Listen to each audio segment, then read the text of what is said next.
taking off on me. Car now.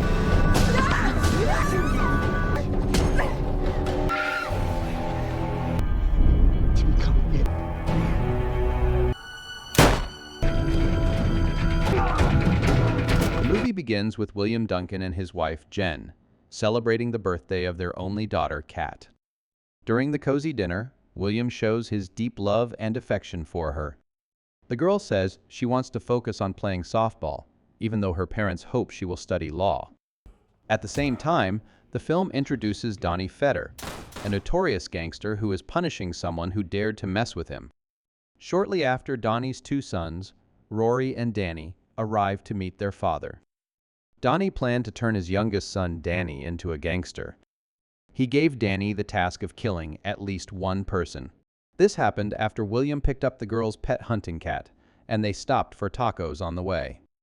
The cat promised him that she would study to become a lawyer, but would still keep playing sports. When they arrived at the cafeteria, William told her to stay in the car and not get out. Meanwhile, the gangsters were on their way. Rory was assigned to take Danny to carry out his first killing. At the same time, Cia D detected that they were getting close to her.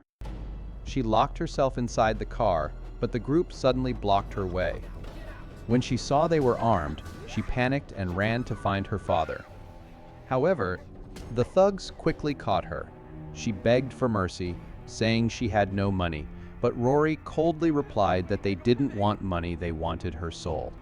He urged Danny on, and moments later, Danny pulled the trigger and shot the cat.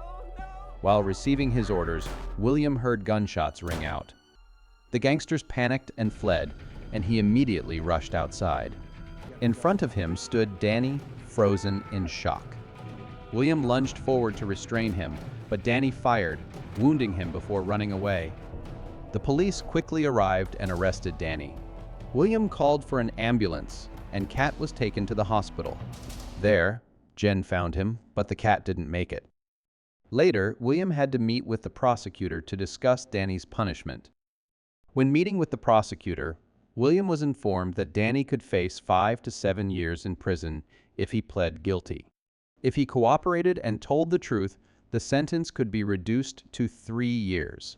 However, since there was no video footage or other witnesses besides William, the only person who saw the incident and held the weapon used in the crime, the conviction was still uncertain. The prosecutor suggested that he accept a plea deal first, as the court might decide not to proceed with the case. The judge then summoned William to court to identify the person who had killed Kat. However, William shocked everyone by saying he couldn't recognize the attacker. As a result, the judge decided to dismiss the case. When he was released, Rory greeted him with a satisfied smile and said that now he could do whatever he wanted. William accidentally followed them when they went to meet their father. The father agreed that his son was now grown up and could take control of the area that night.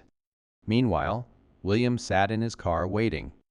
A girl approached him, trying to offer her services for money, but William refused and told her he didn't need anything. Shortly after, William saw Danny leaving the hideout and quietly followed him.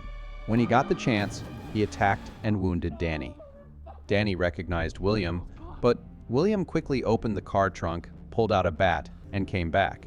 He told Danny that he had killed an innocent girl, then coldly beat him several times until he died. Despite his fear and panic, William returned to his car, drove home, and cleaned off the blood, while Oswell silently watched with a sinister look. He threw the trash away and went inside, where he saw Jen watching a video of the cat's birthday. Jen asked if he was okay, and he said he was fine. But right after that, she led him into the bathroom to clean up. As he wiped the blood off his shirt, he broke down in tears, overwhelmed with guilt over what had just happened. That night, he lay in bed, still haunted by the feeling. Jen felt her heart race, even though the gangsters still hadn't heard about Danny's death. Rory gave Danny a sum of money, but it was less than what Donnie had expected. When Rory met up with his crew, he learned that Danny was dead and rushed to the scene. Despite being told not to interfere, he tried to ask who had killed Danny. The police said the case was still under investigation. Detective Chin, who was in charge of the case, knew well that Rory was the son of the infamous crime boss, Fetter. The next morning, while William and Jen were at home, Detective Chin came to visit them. He informed them about Danny's death and asked where William had been the previous night. William insisted that he had been at home and asked whether he was considered a suspect in the case. Chen said he would leave shortly but still needed their cooperation. Before leaving, he left his business card so they could contact him if they discovered anything useful. After that, Jen asked William where he had been the previous night, and he replied that he had just gone for a walk. She advised him not to go back to his old ways. At this point, it was revealed that William was a former soldier and veteran. Meanwhile, at the club, Rory was still worried about avenging Danny's death. One of his colleagues suggested that the women who worked at night might have seen something.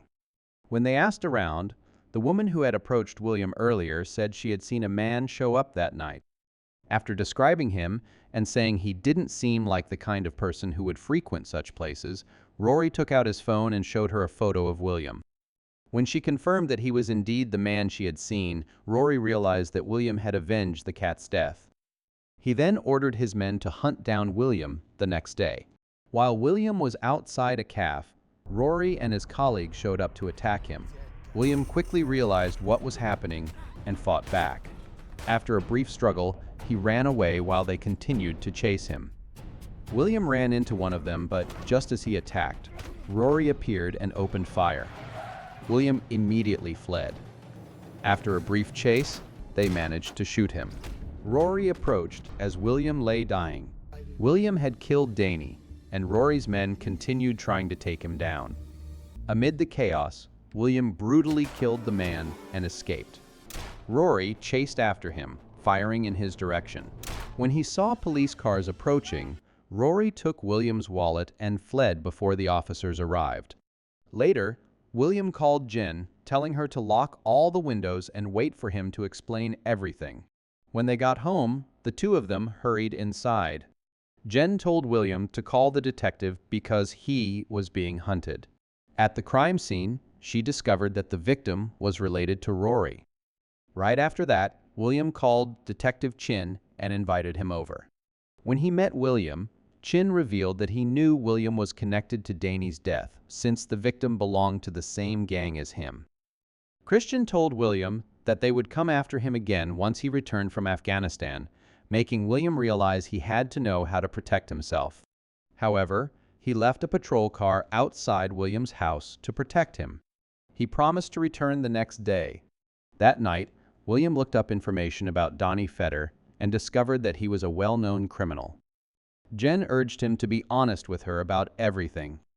When William confessed that he had killed Danny, Jen panicked and said they had to leave. William agreed and decided to run away with her that night. The patrol car outside drove away, leaving the area unguarded. At that moment, Rory and Danny broke into William's house. They confiscated both of their phones. William begged them to spare Jen because she had nothing to do with Danny's death. However, Danny refused and coldly shot her dead. Enraged, William tried to fight back but was overpowered by Rory while Downey fired at him.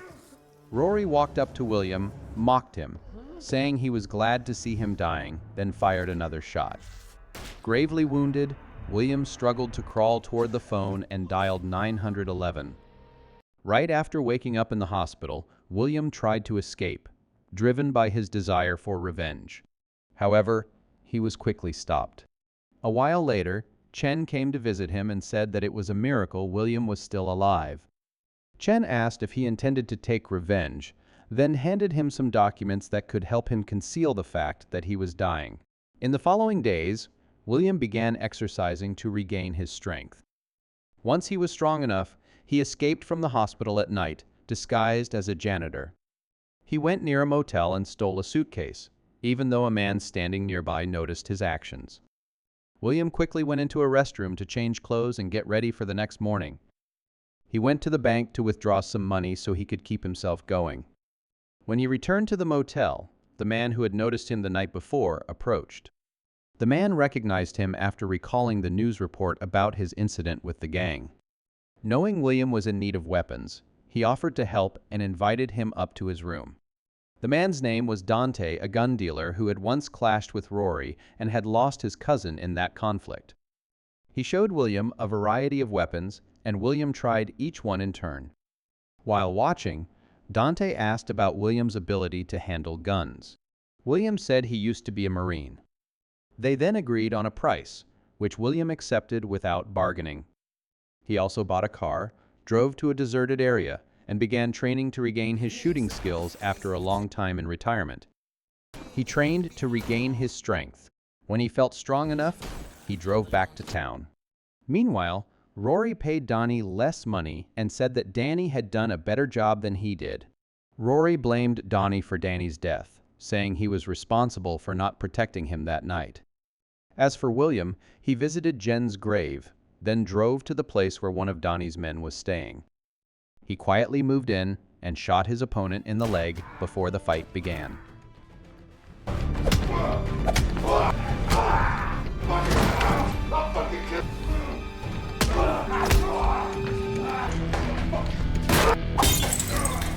William suddenly fired into the man's abdomen, knocking him to the ground. The man begged William to call an ambulance. William asked where Danny was, and they made a deal if William helped him, he would reveal the location. The man said Danny was at the club. After getting the information, William still shot him dead despite having promised to help. The next morning, Danny and Rory received the news, prompting Danny to order Rory to find and kill William to end everything once and for all. When they left the building, William was already there, disguised as a drunk. He attacked the guard outside, then went into Donnie's office. Donnie was shocked to see him. William said that after everything he had been through, he had become numb and saw killing as something normal. Moments later, he shot Donnie dead. He called Rory to inform him that Donnie was dead. Upon hearing the news, Rory immediately returned to the club. Once there, Rory's crew began searching for William. Rory confirmed that his father was also dead, but he felt no sorrow since he had always despised him. Even so, Rory ordered his men to hunt William down. Moments later, William opened fire, and a fierce gunfight broke out. He managed to capture one of the thugs and used him as a hostage, but Rory personally shot his own man dead. Taking advantage of the chaos, William escaped. He drove away through a hail of bullets and eventually made it safely back to the motel, though a girl working there recognized him. She called Rory and reported that she had seen William Dante move into William's apartment and noticed he had a shoulder injury. When she tried to help him leave, a group of thugs showed up outside the motel and began searching the area. Rory asked the receptionist about William's car, but when he learned that the vehicle wasn't registered, he shot the man. Then Rory ran outside and shouted William's name. Hearing their voices, William immediately pulled out his rifle. William fired at Rory, sparking a gunfight. He and Dante quickly ran to Dante's car, trying to escape amid a hail of bullets. The gangsters immediately gave chase, and the pursuit filled with gunfire continued down the road. Rory ordered his men to kill William at all costs, escalating the tension even further.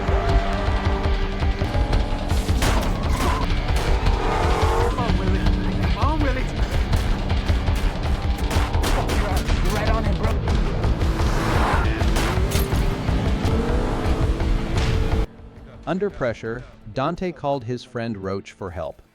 Roach quickly gathered his crew to provide support. After a short drive, Dante and William pulled into Roach's garage, where Roach and his team were already waiting for them. They were suddenly ambushed and forced to flee, while the celebration inside continued. Roach unexpectedly recognized William from the news. Rory and his crew accidentally ran into them, triggering a fierce shootout between the two sides. Nearly everyone was killed, including Rory, who managed to take down most of his enemies before dying.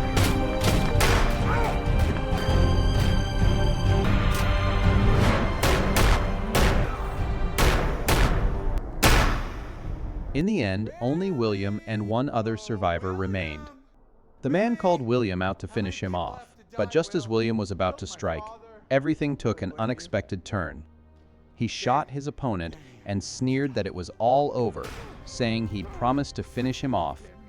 However, William reacted quickly, stabbing him in the neck with a screwdriver as he tried to fight back. William then seized the gun and watched as the man took his final breath. Dante, lucky to still be alive, escaped when the sound of police sirens echoed nearby. Moments later, Chen entered and found William dying. After a brief exchange, William passed away, and Chen said that everything had finally come to an end. Thank you all for watching. If you're new here, make sure to subscribe to the channel to see more summaries. See you in the next video and have a great day.